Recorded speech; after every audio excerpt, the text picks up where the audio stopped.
Yeah. Welcome. Sorry, I gotta fix the camera, guys. Slash the phone, slash the calculator, slash the MP3 player, slash the television, slash the radio, slash all that shit that's on an iPhone. This is 87. And shout out to 07. That's when I graduated high school. H. Potter. Harry Potter. I was just watching Peaky Blinders today. Damn buddy. I've been all Potter in the line. And it's like Harry Potter but gangster and no magic. Let's see. So far so good on my current journey. I registered for college for the fall. We'll see if I get financial aid. Hopefully I do. Still been off the energy drinks. Still been off the corn. Still been part of that no fat club for a while. Still cardless, but I've been staying busy. Just today I decided, because I was laying down to take a nap, I was like, because I woke up early, I woke up like before the sun rose up. And I finished reading one of the books in the Bible. One of the chapters. I did a Psalms puzzle. I drew a couple comics, just pencils, Oh yeah, because, last time I showed you a song, I did some new ones. What was the last one I showed you? Let's see.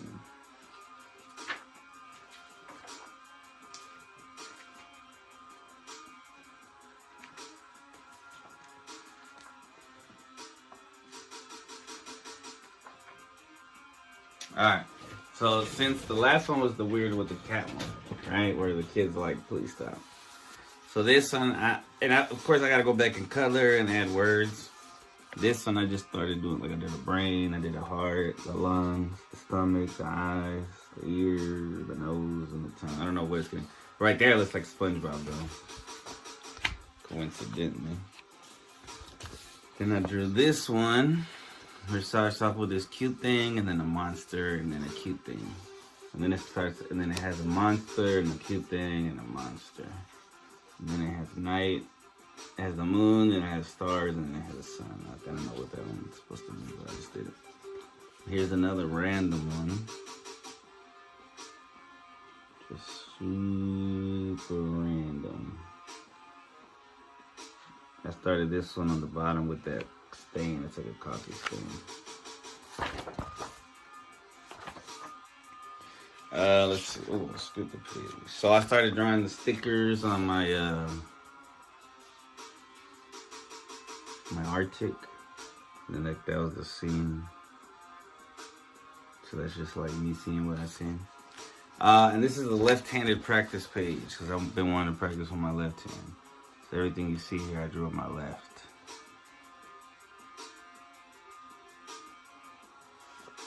Let's see, what else? Alright, so this one is called Old School. And I showed that there's like a Walkman CD player with the CD, and then the booklet, and then a Game Boy with the light and the cartridges. And then the radio where you're listening to the radio station, you want to record the songs. And then when binging meant that you had to get the VHS tapes. When being online, no, what is this? No, that's the house phone. That's the cordless, that's the voicemail. And then to get online, you couldn't be on the phone. And then watching TV, you had to watch whatever was on. That shit's old school to me. What else? Another left-handed practice. I drew the stickers and the logo on my other water bottle, and I drew that scene. Almost done. And then my hands started getting tired. So I was like, I need to practice, because for some reason, sometimes I like rip real hard. I try to do one like a light faded, a real light sketch with the right. I literally drew a feather. It's a real light, and then what's this one? So this one is kind of cool. It's like, this is how I imagine me dancing to pop music with like Bubble. And I'm dancing, I'm riding a unicorn, but really all that's happening is I'm driving and I'm smiling, looking kind of mad like a Dragon Ball Z character. This one's kind of cool. All this shit is copyright, so don't take none of my ideas. Where you see these pills falling, they're falling more, and then they're getting closer, and then they get, oh. This is a left-handed drawing. I like how it happened. I like how it came out. And a couple more. All right, so this is kind of dark. So I showed that, you know, the balloons, the hats, the birthday cake with the infinity candle, presents, piñata. Oh my God, it's a grave. And then what's this? I forgot this one. Oh, it's like an old dude. He's like, he's been here before. And then this dude is like, so is he. In fact, they were in it together. And then you find out they're just playing chess. But that's hard to draw, but that's the idea. And then one more that I did recently. I said, look at this flower. Rose flower, sunflower, and then you got the weed flower. But the best flower is none of these. It's this one. Bread flower. So, okay. So I wrote, I did a lot of shit. I exercised. I'm not trying to brag. I'm just trying to go down the list of all the things I did. So then I was like, what else should I add to the things that I'm doing during my summer vacation? And it's writing the verse. I can spit it. Let's see. All right. So first daily verse, 6:18:22. Ooh, hopefully it goes with the beat. Let's try it. Yeah. And yo, we'll rhyme a day. I take time to pray. Thank God for everything. We make lines and say we're all created equal, but separated by class, separated by hate, an elephant and an ass. The world revolves around cash, cream. So instead, have a blast and dream. Staying positive and involving in your friends and your family. Be cooperative. Life is a gamble. Better to bet on the good. I'm sorry if I ramble. My intention is should instead of would or could. And still I'm hood in certain aspects for respect to all. If I get wealth, I still won't ball. Because people will have sacrificed their kids to ball. Please don't steal. No, please don't stall. We won't fall. Here is your call to live in awe of Lord God. Bars! Alright, what's next? Yo, in this rendition, or this translation, I love how on the bottom it show you like the Hebrew version, but like this is how far. I thought I was close to the New Testament. I mean, I am closer, but after the Old, the way that this one goes is it goes from the Old Testament to the Apocrypha, and then it goes into the New Testament. So that's pretty exciting. Yeah, like I said, I registered for community college, so we'll see how that goes. Financial aid, we'll see how that goes. Dad's Day's coming up, although it's probably already passed by the time. Of course it's passed by the time you're watching this. Yeah, shout out to all 62 subscribers at the time of this recording. If you watched some of the videos, you know, make sure you subscribe, share. I appreciate all the love. Oh yeah, so since last time I did a section of the news, hold on, sorry. It was about anxiety being reduced by being off of social media. So I deleted social media off my phone. It's still on my laptop. So when I need to upload a new video or something like that, I put it up there. But that way I'm not always checking it. And I noticed because, you know, it's just I don't want to be like this, but I do get sad when I don't have that many likes, or so I'm just, why even look at it? Yeah, it's a trip. I still have all of it. Check it out at Chris Chaos 214. I changed all of them: TikTok, Twitter, Instagram. I think that's it. Facebook, I'm Chaotic Chris, but that's more for like, So yeah, it's been interesting.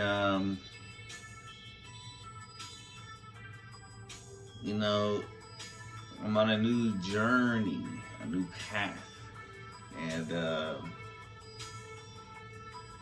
reflecting and going back on all of it is it's a mind fudge. All right, so let's do some random questions. Does any particular song play in your head when you walk? We were just talking about this because there was an episode of Peaky Blinders where Arthur does coke and does a shot of whiskey, and it's like the morning or the afternoon, and he opens the bar up and he's got like this rock music going in his head. And I was like, well, me, I got hip hop when I'm walking.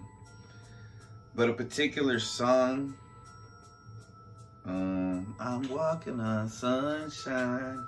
Hey, I don't know. I sing that really bad. Do you like classical music? Yeah. If so, do you have a favorite composer? I can lie and say that Beethoven or Mozart or Wolfgang Amadeus, Ray Charles. No, that's not. I don't have a favorite, but I do like some. I just know I like it if I hear it. Are you a creature of habit? For sure. How? Well, I've been at the same job for the past almost 10 years.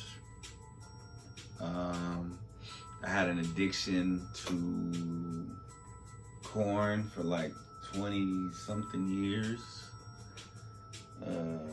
Yeah, I'm a person of habit, and change rattles me, but I'm trying to be more adaptable. Have you ever been approached by someone familiar yet you couldn't remember them? Yeah, it used to happen more often when I would go to like Walmart and stuff in the hood. People from school, sometimes people would see me and I'd be like, oh, you look familiar. But... Or sometimes like we'll see each other and then it's like, I think we know that we know each other from somewhere, but it's like we don't say anything. We're just cool, it's respectful. Do you consider yourself above average or below? Of what? Height? Weight? Intelligence? Looks? I have no idea.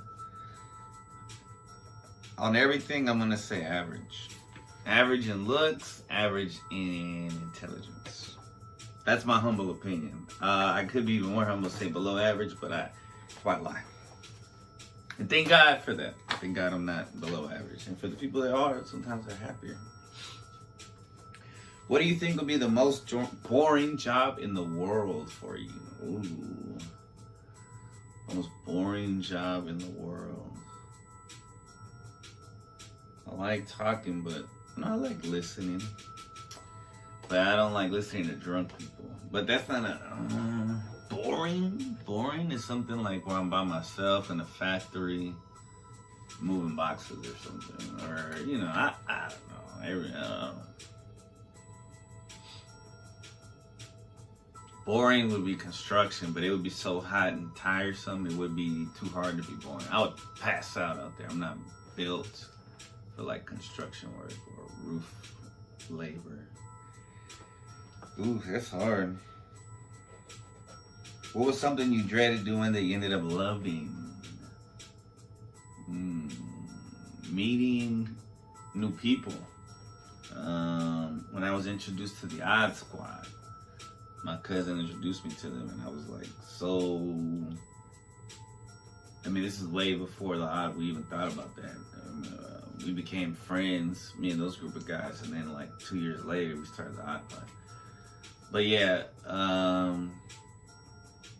meeting them was really cool. I had to be coerced, like a trap. Like, hey, we got some, my cousin's like, hey, whatever. Let's see. Guys, I like seeing all these finished pages. All right, what is your biggest weakness? Ooh.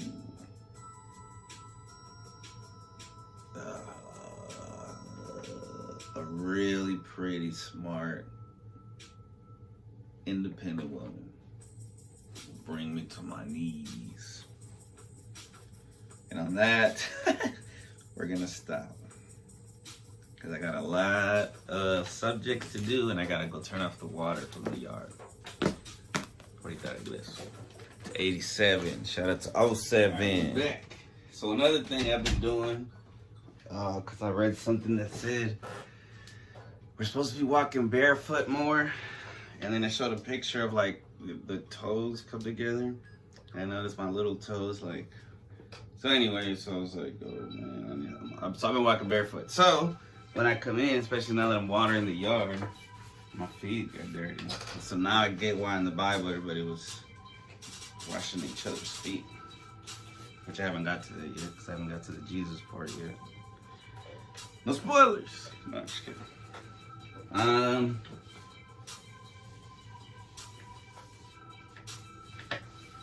Like I was talking to my sister and her fiance about it, and how like one part early on it says that the children are gonna have to deal with the sins of the father, and then later on he says that they're separate, that the sins of the father and the sins of the child are separate.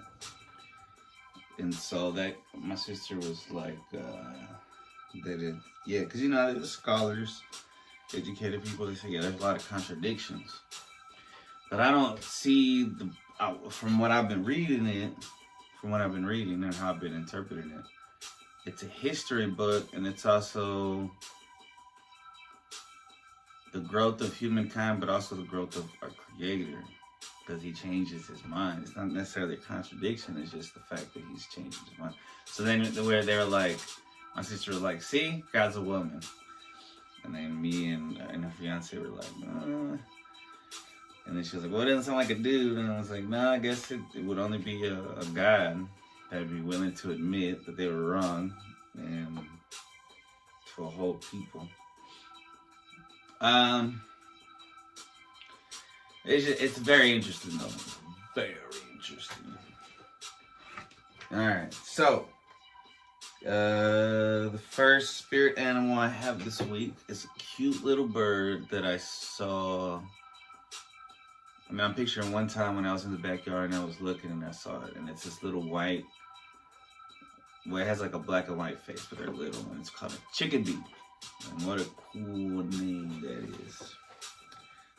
So according to RichardALewis.com, in Native American culture, chickadees are seen as a sign of hope and good fortune. They are also believed to be totem animals, which means they can guide and protect us on our journey through life. WhatIsMySpiritAnimal.com says that a joyous inhabitant of woodland spaces, pardon me, that's very loud. Chickadee symbolism includes happiness and contentment on a sublime scale. Chickadees are part of the titmouse family. What? Okay, they're not a mouse, and I didn't see any tits on them, so I don't know why they're called a titmouse family. Known for their tiny size, which doesn't seem to hamper their pleasure in life. Spirit-Animals.com says that in general, chickadee symbolism sends the message of exceptional luck and positive outcomes. In other words, like the cricket and woodpecker, seeing this spirit animal is a sign that your dreams will soon become a reality. When you encounter this bird, it also tells you to be cheerful and hold your head up in all situations. What's-your-sign.com says that the chickadee reminds us that lovely, wondrous things come in small packages. This bird encourages to never judge a book by its cover. They may be small, but they have a tremendous heart. So they could also, let's see, it says chickadee meanings and symbolism: identity, social circles, protection, defense, bravery, adjusting, and curiosity. SpiritAnimalDreams.com says that chickadees are regarded as symbols of good luck and fortune in most Eastern cultures. The Chinese believe that this little bird spreads happiness, positivity, and luck. The tribes in the southern and southeastern provinces of China held the chickadee in high regard. They believe this bird has a powerful spiritual element about it. AuntyFlow.com, that's flow without a W and Auntie with the Y, AUNTYFLO.com, says that the chickadee is a very powerful and important animal totem. Their characters and traits give us a lot of wisdom to learn in our lives. Chickadees, such a cool name. Wisdom include the following: truthful expression, the bird of truth, I don't know what that is. Understanding the power of small things, use of voice in all aspects of attitude. When I said small things, it reminded me of Moira on Schitt's Creek. TheSecretOfTheTarot.com says that the chickadee is a strong symbol of your desire to exert a social influence. Oh. By nature, the chickadees are very curious. They are not afraid of exploring their environments. As such, they end up displaying superior social skills of a level that few other birds can master. Additionally, the chickadees are very intelligent. Another question earlier. Above average birds. Sunsigns.org says that associated traits are cheerful, truthful, positive, trusting, flexible, curious, brave, joyful, happy, adaptable, sociable, symbolic, sociability, also retains a symbolic meaning of courage and curiosity for the chickadee. Chickadees are inquisitive creatures and are unafraid to explore these curiosities. Very interesting. Very cute little bird. The head is cool too. The black and white is the symbol of the yin and the yang, you know. Okay. Now I haven't seen any of these lately, but maybe I'll see one, because the other day I did the hummingbird, and then a couple of days after that I saw a hummingbird, and that was like the first time I seen a hummingbird in like 2 years. So that's amazing. That was really cool. Just saw a frog too right now. Baby cardinal. Wait, I think I talked about that last time. All right, but this one I used to see a lot. Maybe it's not the time yet, but if you see one, I mean, I don't understand. Maybe because they all. Anyway, caterpillar. Richard A. Lewis says that caterpillar symbolism can have different meanings depending on your beliefs. Excuse me. Some caterpillars represent death and rebirth, while others represent being stuck in an old self or way of thinking that needs to be shed before you can move forward with your life. WhatisMySpiritAnimal.com says that caterpillar in butterfly form is an omen of good luck, health, and joy. Like a baby, the caterpillar's new form opens new horizons. If you are starting a new endeavor, seeing a caterpillar is a presage to experiencing strikes of creative inspiration. However, slow change is lasting. Haste makes waste in caterpillar's reality. Interesting. Universeofsymbolism.com says that the symbolic meaning of the caterpillar dream teaches you that you have a grand and beautiful expression to share with the world. You have things to teach in ways that no one else can. This is your divine frequency, your divine essence that was born to be set free, born to be expressed. Animalhype.com, that's a cool name. Caterpillars symbolize patience to us because although they're fragile and vulnerable in their current form, they know that one day they will evolve into beautiful beings and have freedom in the form of wings. They are true believers of the idea good things come to those who wait. We can learn this virtue from them. Also, they represent change and transformation. Spirit-Animal says caterpillar symbolism is asking you to trust the process. Sorry, let me get that. It's because I was eating popcorn, and you know it's so annoying when those kernels get.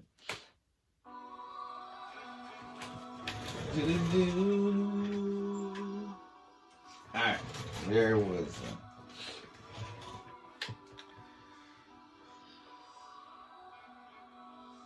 So, in other words, when this creature makes an appearance in your life, it says that you should have faith that the outcome of your goals will be worth all the struggles. Another vital message caterpillar meaning brings to you is that you need to be patient. What's your sign says that.com says that caterpillars have incredibly strong jaws with which they bite into their food. This is symbolic of latching onto a dream, desire, or something we really want. Once we chomp on a good thing, the caterpillar reminds us to hang on and consume that loveliness with gusto. The Secret of the Tarot.com says that the caterpillar totem teaches you to take the big and small surprises of life in your step. Some of these changes are barely palpable, but some are big enough to transform your entire life.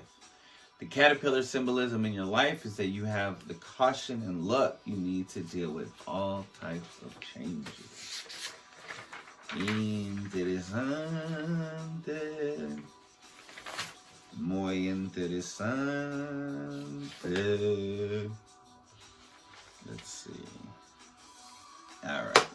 We're going to take a descanso, and we'll be right back with one of my favorite new segments. Welcome to Anxiety News, the news that is designed to take away your anxiety, not add to it. Now this news is possibly old news to some of us. Pardon me. But it's new. And it's worth mentioning because not everybody knows about it. So, how psilocybin, the psychedelic, and mushrooms may rewire the brain to ease depression and anxiety. And this is on MSN.com. So, small clinical trials that have shown that 1 or 2 doses of psilocybin given in a therapeutic setting can make dramatic and long-lasting changes in people suffering from treatment-resistant major depressive disorder, which typically does not respond to traditional antidepressants. Based on this research, the U.S. Food and Drug Administration, yes, the FDA, has described psilocybin as a breakthrough medicine. Took them long enough, which is phenomenal. Statments said.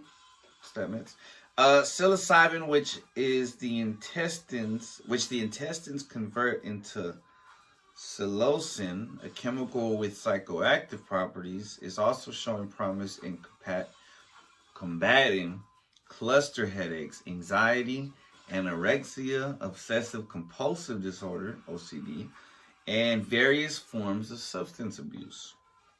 The data are strong from depression to PTSD to cluster headaches, which is one of the most painful conditions I'm aware of, said neurologist Richard Isaacson, director of the Alzheimer's Prevention Clinic in the Center for Brain Health at Florida Atlantic University. Classic psychedelics such as psilocybin and LSD enter the brain via the same receptors as serotonin, the body's feel-good hormone. Serotonin helps control body functions such as sleep, sexual desire, and psychological states such as satisfaction, happiness, and optimism.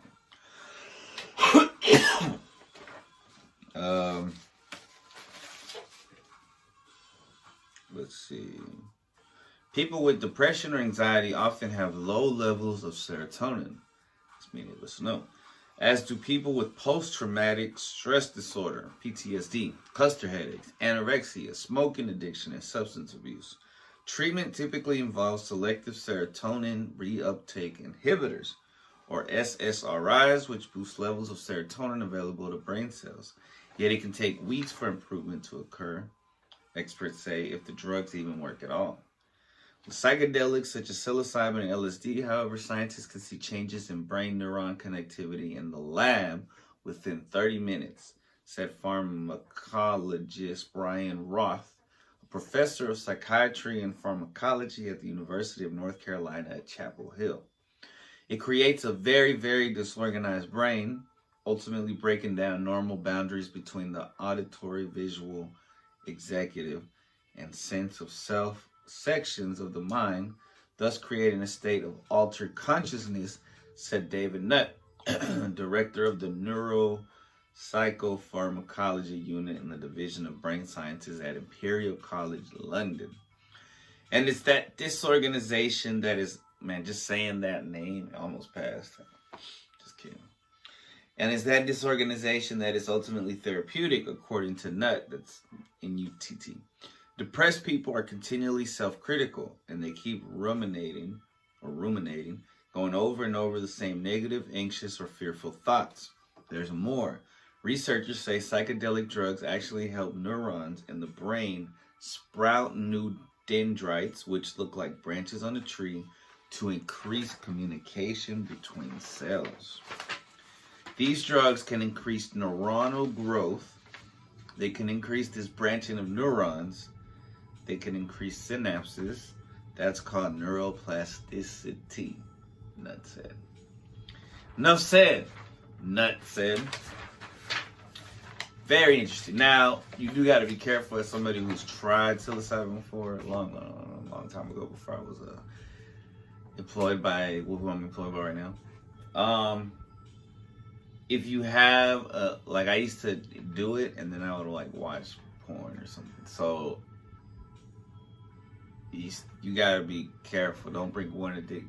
The reason for using it has to be a non-selfish reason. I feel like to get the best usage out of it, and that's just my personal opinion. I'm not a doctor, but this has been exciting news. See y'all next time. Continuing on this wonderful series of angel numbers. You know, I didn't think the angel number clips would be such a success, but they're one of the biggest drawers in of viewers, which is pretty cool, because I'm not the only one who's looking at numbers and, you know, making connections. So today, this week, we're doing 535. Secretofthetarot.com, showing much love to that website. Angel number 535 is a sign that you need to lead a joyous, optimistic life. Don't allow the cares of everyday living deny you the happiness that the divine realm has planned for you. Don't be afraid to express yourself wholly. Use your, that's like not holy, H-O-L-Y, it's W-H-O-L-L-Y. I mean, if you want to express yourself wholly, you can do that too, but that's not what I'm considering. Use your gifts and talents to touch the lives of the other members of the community. See, that's what I feel like I'm doing on here. Sunscience.org says that angel number 535 is a sign for you to begin showing encouragement and love, as this will change you for the better. 535 numerology includes number symbolism of 55, meaning 555, number 5, number 3, 35, and 53. So yeah, I guess you can look at all those little ones if you want to. It's a sign of encouragement. You will soon be faced with life. You will take it with great stride. Okay, sunscience.org. That one was confusing. Angelnumber.org says that 535 resonates with great optimism, individualism, freedom, and uniqueness. We could say people with this number are positive, adventurous, and open-minded. 5 represents unconventionality, uniqueness, creativity, cleverness, intelligence, freedom, self-confidence, and charisma. Nomad or Enoma Doctors, NOMADRS.com, says that in general, 535 offers a lot of positive and profound meanings. For one, seeing this number means you're an open, loyal, and charitable person. In terms of love, 535 is the sign that you mustn't lose hope. Your twin flame or soulmate is out there somewhere, and you'll be with them soon. Individualogist.com says that 5 is a symbol of positive change. It emphasizes the importance of personal freedoms, choices, and personal growth. Also, its repetition in the sequence means its influence over angel number 535's message is double. The shifting tides will open doors for new opportunities. To know which one to open, learn how to prioritize yourself. Mindblessed.com says that 535 means that you should take action and start acting differently. Start living life to the fullest. People like you deserve all the happiness and joy in the world. Heed the lessons of your life. Lead a joyous, optimistic life. Your angels will support you along the way. Embrace change with a positive attitude. Do not give up. And last but not least, angelmanifest.com says that the message of 535 is that angels and ascended masters fully support the life of your choice. This shows that your life choices so long have been the right ones. 535 also represents a major change in love and relationships. You will learn a lot about your partner and friends about love, kindness, patience, and again, it says kindness. Okay, angelmanifest.com. I wonder if that's because of DuckDuckGo, like jumbling up some of the responses on the main search page. Or Google, I'm not sure which one. Sometimes I use DuckDuckGo, sometimes I use Google. They're the same now. I used to trust DuckDuckGo more. So hard to say. But they sold out just like Google. Unless y'all want to sponsor me. Just kidding. Alright. So, living by water. I'm surprised I haven't done this one. Sometimes I confuse it with a heron or a swan. But it's an egret. And I always think about Adam Egget, who was head of the Comedy Store for a while, and he had a podcast and then a Netflix show with Norm Macdonald, R.I.P. But anyway, this particular bird I've seen several times, and they have cool sounds, and they look cool, and they have like a weird big ass Adam's apple. So SonomaBirding.com says egrets are symbolic of purity, strength, balance, concentration, longevity, and piety. Because they tend to enjoy solitude, their spirit also represents freedom and independence. Hey, shout out. RichardALois.com says that the great egret is a symbol of great power and elegance. In Native American culture, the great egret was thought to be a messenger from the spirit world. This bird was considered to be sacred because it represents grace, beauty, and purity. Great egrets are also associated with spiritual transformation and healing. SpiritAnimalDreams.com says that in most Eastern cultures, the egret is seen as a symbol of strength, immortality, endurance, and also, again, purity.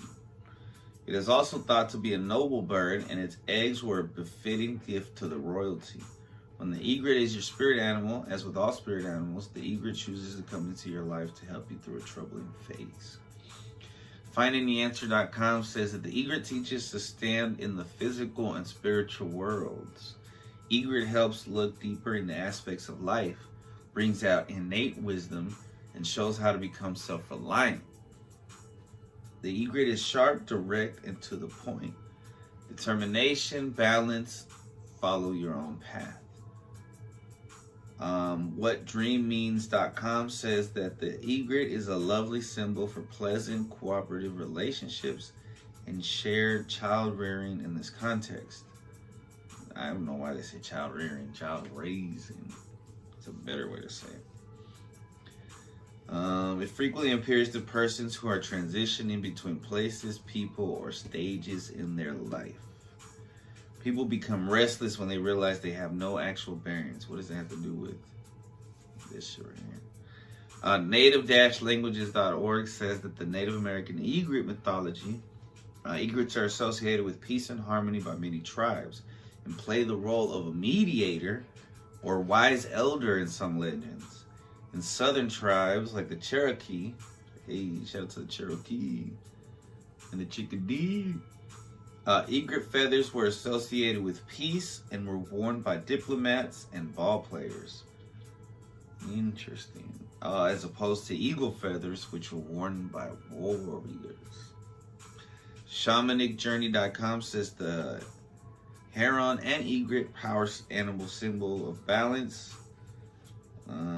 They enjoy their own company and are loners. It is rare to see them flocking together. People with this power animal are independent and open to change whenever necessary. They often follow non-traditional roles and don't feel the need to keep up with the Joneses. Very interesting. Let's see what we have left. Yeah. Okay. We'll be right back with the movie review, Badass Women in History. And we'll see what else. Maybe that'll be it. Who the fudge knows? You think I could do it with my toe? No, my feet are too dirty to put on the camera. Pause with my toe one day. Welcome back to another movie review. This one is a little different. Well, it's kind of similar to one I've done before. But anyway, shout out to Vino from the Odd Pod. He told me to watch this one. Soul Train, which I used to watch as a kid. Because, as I was talking about earlier, we couldn't pick what we watched. We just had the antenna, and we just watched whatever's on TV. So whether it's MASH or what's the other shit? Soul Train. It was good though. I always wish I could. I was like, man, I wish I could dance like that. Anyway, Soul. So this is probably literally my favorite Pixar movie ever. It puts into perspective life before, during, and after, its meaning and its importance. Without getting into politics or religion, this tale explores what may or may not happen in our before and after. I'm reading, sorry, I wrote this earlier. Which may or may not happen before and after lives. In our before and after lives. However, the important part in the movie, and therefore in life, is the living part. The earth part. Existing. Experiencing is the meaning of existence. This kid cartoon was able to get that across without being boring about it. Nor was it preachy. Jamie Foxx and Tina Fey delivered their scripts with heart, and it shows. We can all see a little bit of ourselves in 22 and in Joe. Similar to Everything Everywhere All at Once, it takes a look at the life of a middle-aged, this time man, who was a struggling musician and a substitute teacher. But he doesn't have kids, and just the only thing that's similar to Everything Everywhere All at Once is they're middle-aged, the main characters. Okay, I didn't even put my finger on my mouth. That hit home to me in several ways because, I'm a teacher assistant and I used to make music. Some would say I'm middle-aged, but I don't think I'm middle-aged. 33 is not middle-aged, right? The confrontation of Joe and his mom is similar to the confrontation, there's another way it's similar. Confrontation to the mom and daughter had in Everything Everywhere All at Once. And is one that many of us only dream to have. Living vicariously through film isn't a horrible start.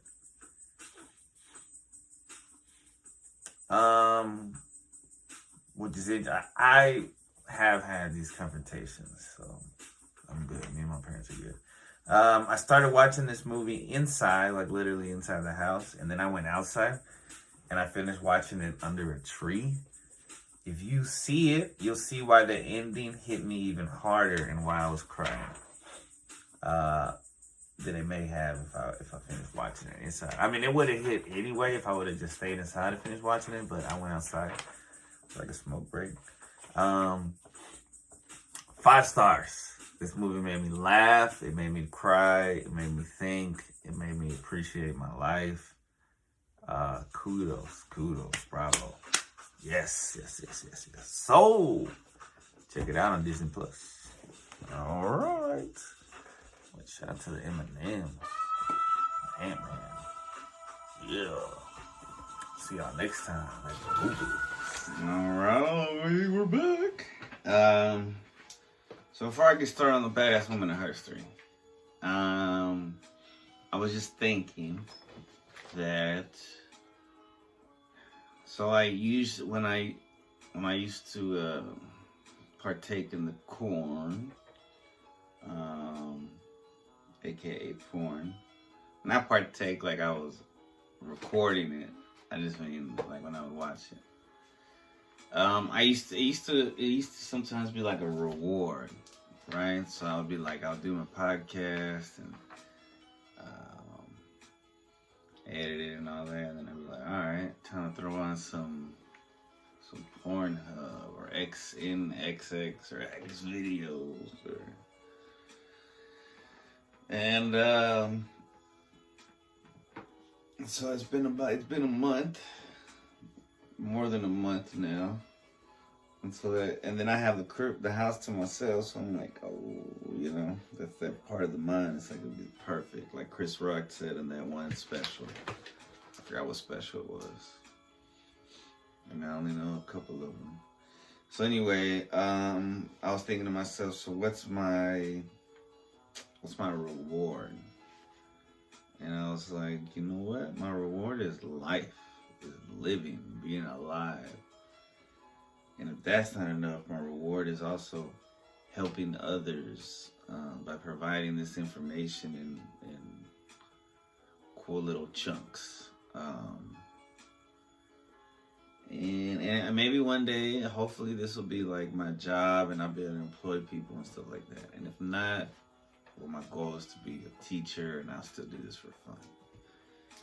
But the reward is life. The reward is my sight, my ability to read and write, my ability to stand up and fight,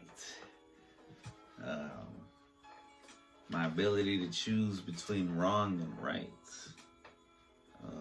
my ability to stay humble but also stay tight. My ability to stay higher than a kite. The fact that we got rights. Yeah, so I don't know the reason I shared that, I thought about not sharing it, but I was like, maybe that'll help somebody. That little seed, a little nugget. If you think you need a reward, like, what's my reward for this? Like, if you be home and you're always looking forward to watching porn, or, I mean, it's a monster. I know it controls a lot of people, whether they realize it or not, or want to admit it or not. But the reward is life. The reward is living, experiencing, like Soul, like the movie Soul. Like, that's a good ass movie. All right. Shout out to Jamie Foxx because he's from North Texas, as am I. Now, there's going to be some synchronicity. Oh, okay. Also, the reason I found this Badass Woman in Herstory was because since I deleted social media off my phone, all I have is YouTube for entertainment. And I started following this channel called the Film Archives, and they're always loading these old C-SPAN interviews with writers, authors, and some of them political and some of them were not. But there's this one lady who wrote a book, or she was like, there was controversy because she was kind of against George W. Bush in a time where if you were against George W. Bush, you would get canceled. Back then, before there even was a thing called cancel. Shout out to the Dixie Chicks, who are now just called the Chicks. And so she... Alright, so we'll see, because, like, she's from North Texas. I don't know if she's from North Texas or she's worked in North Texas. But let's get to it. Mary Alice Mapes. Mapes? M-A-P-E-S. Maps. She was born May 9th, 1956, an American journalist, former television news producer, and author. She was a principal producer for CBS News, primarily the CBS Evening News and primetime television program 60 Minutes Wednesday. She is known for the story of the Abu Ghraib, so Ghraib, torture and prisoner abuse scandal, which won a Peabody Award, and the story of Senator Strom Thurmond's unacknowledged biracial daughter, Essie Mae Washington. In 2005, which is the last song I posted, the most recent song I posted on my music page. Check out that page, little X, and then in parentheses, Chris Chaos Music, and it's all this music that I made years ago that I just had on CDs, and it's a trip. It's a trip going back in time, listening to it. But anyway, so the most recent song I put is a song with this Godfather beat that I recorded in approximately 2005. I'm putting the approximate time, so keep that in mind. Don't cancel me. But then 2005, at the same time, she got fired for her part in the Killian Documents controversy, and we'll get into that in a minute. So her early life. Mapes was born on May 9th, like we said earlier, in 1956 in the state of Washington. Okay. Growing up with 4 sisters in Burlington, Washington. I wonder if Burlington Coat Factory is from there. Both of her parents were Republicans. After graduating from Burlington Edison High School in 1974, Mapes studied communications and political science at the University of Washington. So in the interview, she was talking about her book. I'm not sure which book it was, but this was like a long time ago. Well, not that long ago, but it was years ago. And she talked about that there's radical right. And she said normal conservatives, there's also radical left. She said, but normal conservatives didn't attack her the way that and this was the beginning of the internet. So apparently some radical right posted like her address and shit. They were harassing her. Following her time at the UW, she worked at CBS affiliate KIRO TV in Seattle during the 1980s. While a producer there, she met her future husband, KIRO reporter Mark Rolstad. They married in 1987.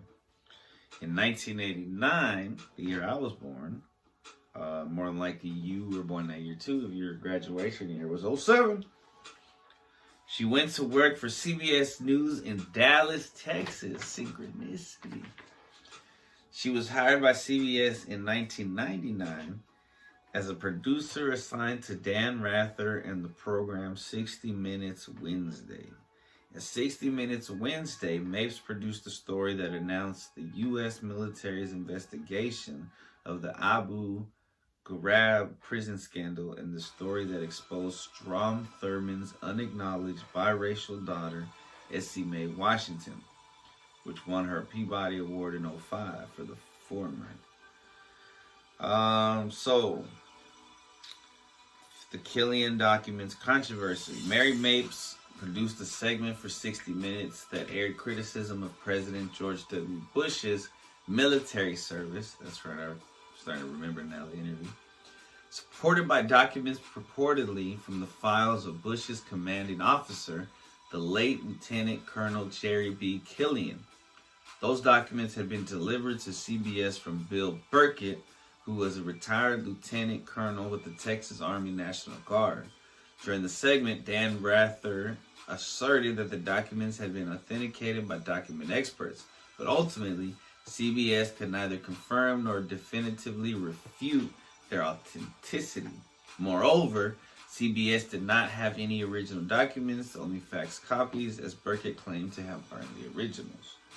The 60 Minutes report charged that Bush, the son of an ambassador, congressman, and future president, had received preferential treatment in passing over hundreds of applicants and applying to the Texas Air National Guard.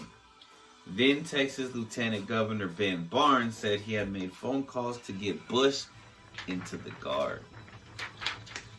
After the report was aired, it was immediately the subject of harsh criticism, especially when a key document could not be authenticated.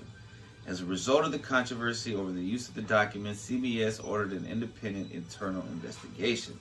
The panel in charge of investigation was composed of Dick Thornburgh, formerly governor of Pennsylvania and United States Attorney General in the George H.W. Bush administration, and Louis Bocardi, retired president and CEO of the Associated Press. The Thornburgh-Bocardi report said that some of Bush's former instructors or colleagues had told Mapes that Bush told him he wanted to go to Vietnam, but that he could not go because there were others ahead of him with more seniority. Mapes was criticized for failing to air them in the 60 Minutes report to balance the allegation that Bush had applied for service in the Guard to avoid serving in Vietnam. Mapes was also faulted for calling Joe Lockhart, a senior official in the John Kerry campaign, prior to the airing of the piece, and offering to put her source, Bill Burkett, in touch with him. However, Mapes stated that Burkett had asked her to give his phone number to someone in the Kerry camp to discuss the Swift Boat campaign, for which she had asked permission. She had said in retrospect she would not have done it. Lockhart and Burkett also stated that the conversation had nothing to do with the CBS reports or the documents, but to do with the Swift Boat campaign. Following the investigation, Mapes, along with others involved, were accused of lapses in judgment. Her 15-year tenure at CBS ended when she was fired as a result of the scandal. Although the panel did not determine the memos were fraudulent, it stated there remained substantial questions regarding their authenticity. According to the panel, a myopic zeal to be the first news outlet to broadcast an unprecedented story about the President's National Guard service was a key factor in explaining why CBS News had produced a story that was neither fair nor accurate and did not meet the organization's internal standards. The panel proclaimed that at least 4 factors contributed to the decision to broadcast the report. The combination of a new 60 Minutes Wednesday management team, great deference given to a highly respected producer and the network's news anchor, competitive pressures, and a zealous belief in the truth of the segment. The panel also stated that it cannot conclude that the political agenda of 60 Minutes Wednesday drove either the timing of the airing of the segment or its content. Mapes was terminated. It's a weird way to say someone was fired. By CBS. It's like terminated. By CBS in January 2005. Asked to resign were Senior Vice President Betsy West, who supervised CBS News primetime programs, 60 Minutes Wednesday executive producer Josh Howard, and Howard's deputy, senior broadcast producer Mary Murphy. Mapes said she did not think her actions were faultless, but she stood by the story. She said that the authenticity of the documents had been corroborated by an unnamed key source, and that journalists often have to rely on photocopied documents as the basis for verifying a story. Moreover, Burkett admitted lying to Mapes and the 60 Minutes team regarding the source of the documents. In an interview with the Washington Post, Mapes said Karl Rove was an inspirational figure for the critics of the segment. Rove called Mapes' work the gift that keeps on giving due to the story's lurid foundations and the apparent boost it gave to President Bush during his re-election campaign. Some Democratic critics of Bush, such as Terry McAuliffe and Morris Hinchey, suggested that the memos originated from the Bush campaign with the purpose of discrediting the media's unveiling of Bush's National Guard service and changing the conversation from subjects like the Iraq War, singling out Rove, Ralph E. Reed Jr., and Roger Stone. Rove and Stone denied involvement. In 2005, Mapes' book Truth and Duty, The Press, the President, and the Privilege of Power was published. It's a lot of P's. It was adapted into the 2015 film Truth about the Killian documents controversy, starring Cate Blanchett as Mapes and Robert Redford as Dan Rather. Interesting. In the aftermath of the Rathergate scandal, Mapes started work as a writer and a consultant, contributing to the news magazine The Nation in 2007 and 2008. Another special year to me. In the May 2016 edition of D Magazine, that's Dallas Magazine, Mapes wrote a story about Henry Wade's 1954 conviction of Tommy Lee Walker. Still going strong. Still alive. Shout out to the badass woman in history. History doesn't mean that it's a long, long time ago. History is happening today. I love y'all. Thank you for tuning in. Thank God for everything. And if you don't believe in God, maybe the creator, the universe, whatever you want to believe. But for me, I mean, to believe in angel numbers and spirit animals, it all comes from somewhere. It all comes from a connection to God, to the universe, to angels, to something. For me, it's, I'm not trying to push my beliefs on anybody, but I just feel encouraged to say that.